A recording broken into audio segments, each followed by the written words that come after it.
We have news that broke during the game. We suffer through two miserable slogs on Thursday Night Football. And then we finally get a game with more than 20 combined points, and we get the Christian McCaffrey cannonball dumped into the shallow end of the pool as the game was ending. An unbelievable development, and it causes me to say to all the Cardinals fans out there waiting for a full breakdown of the game, you're going to have to wait a little bit longer because the Panthers trading Christian McCaffrey to the 49ers is the top story today. Yeah, Mike, so much of this is a shock, I think, to everyone. Not necessarily that Christian McCaffrey got traded. I think there was a good chance, obviously, that was going to happen. The Panthers don't want him anymore. They want the draft capital because Christian McCaffrey has missed so much time over the last 2 years, been healthy this year.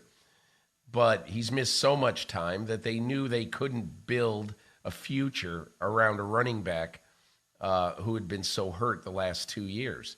So they trade, and even though their cap takes a gigantic hit, they can afford now for their cap to take a gigantic hit because they're throwing in the towel on this season. They don't have a quarterback. They don't have an offensive weapon. They don't have one of their wide receivers now, who they all dumped this week. So the one thing I would say about this is that the 49ers, I'm not saying it is a gamble because I understand why they did it. But, Mike, they traded a 2, 3, 4, and a 5. And especially for a team that does not have a 1 next year because that's the last remnant of the Trey Lance trade. They've traded that to Miami already. They will not pick in the top 100 of this draft. Now, they do have at least one third-round compensatory pick coming from compensatory picks that come from the minority hiring of both Robert Saleh, Martin Mayhew, elsewhere, obviously. And Mike McDaniel. The one other thing, and Mike McDaniel, excuse me. But the one other thing about this is that Carolina now has gotten a bump in its draft, which is really all it cares about going forward. Carolina needs players, and they have made some unwise trades in recent years. The Sam Darnold deal, as it turns out, an unwise trade. So I think each team, it's understandable why they did it. And Mike, the 49ers don't have to pay Christian McCaffrey a lot over the next couple of years because I'm sure they're going to redo the contract coming into next year. But it's still a gamble for San Francisco to totally denude its draft next year to get a guy who they think can help them get to the Super Bowl this year. He's got $35.6 million coming over the 3 years after this season. His salary this year was down to the minimum of $1.035 million because the Panthers had done a restructuring to knock down the cap number for this year. What that means now is cap number accelerates, and they do take that huge cap charge. But for the 49ers, you're paying under $12 million a year on average for a guy that was getting $16 million a year on average under the deal that he signed. So the Panthers have paid a lot of the money. But from the 49ers' perspective, and let me say this first. I mean, this is an F them picks trade by the 49ers. This is San Francisco doing what the Rams have done and others have done. And I've said this all along.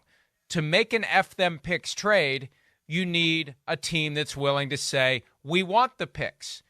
It's the old Reese's peanut butter commercial. Your chocolate's in my peanut butter. Hey, it tastes great. You need to have chocolate and you need to have peanut butter. So the Panthers had to be willing to do it, and they are. And I want to talk about them because they're tanking, and that's okay as long as you don't say you're tanking. Or if you do, you can convince the league office you were joking when you said you were tanking, even though you were tanking.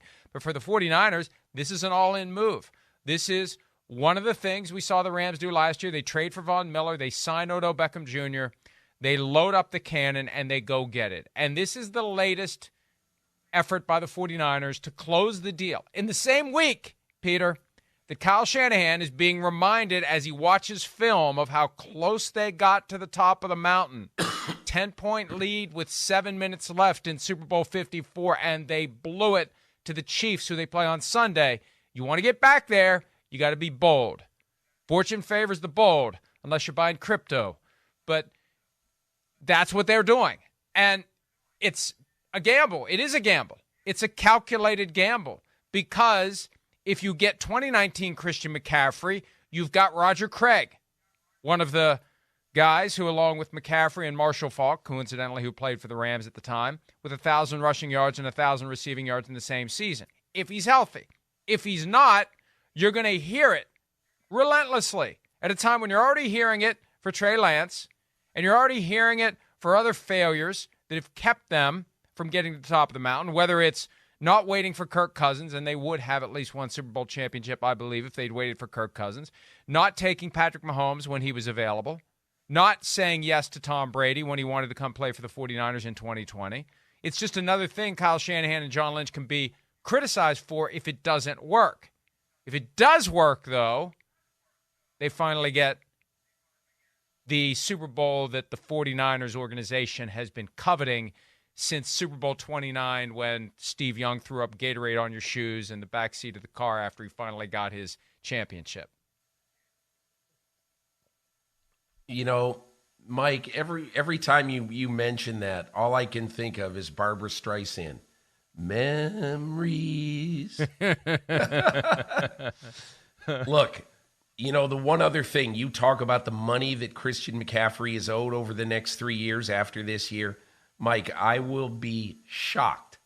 I mean, unless he rushes for 1,400 yards and doesn't miss a snap the rest of the year and is great and they win the... I will be shocked if the 49ers don't get that number to come down. Well, time out. But Peter, yeah. What? I mean, he's got leverage now. He says, F you, pay me. What are they going to do? They gave up 4 picks to get him. He's due to make $11.8 million next year. They can get next year's number to come down by reducing $11.8 down to $1 million and change and kicking cap dollars into future years. They can restructure. But if I'm Christian McCaffrey, I'm happy today because I'm getting my 35-6 over the next 3 years, one way or the other, because this team has given up a 2, a 3, a 4, and a 5 to get me. They're not going to cut me after 1 year. They're not going to cut me after a second year. Now, maybe after 2023, they'll throw in the towel if it just doesn't work, and they'll say, we're not going to compound our losses by paying him $24 million over the last 2 years, but I at least know I'm getting my 11.8 next year. They're not going to cut him. They could try to drop the cap number, which gives him greater security because then they'd have to take a big cap charge to get rid of him. So I think he's more likely today than he was yesterday to get the 35-6. Yesterday, he's maybe looking at getting cut after this season or being squeezed to take less. Next year, he's getting $11.8 million. It's just a question of whether it's signing bonus or salary or a combination of the two instead of it being a base salary. Sorry to interrupt you, but I think he wins. We will wins here.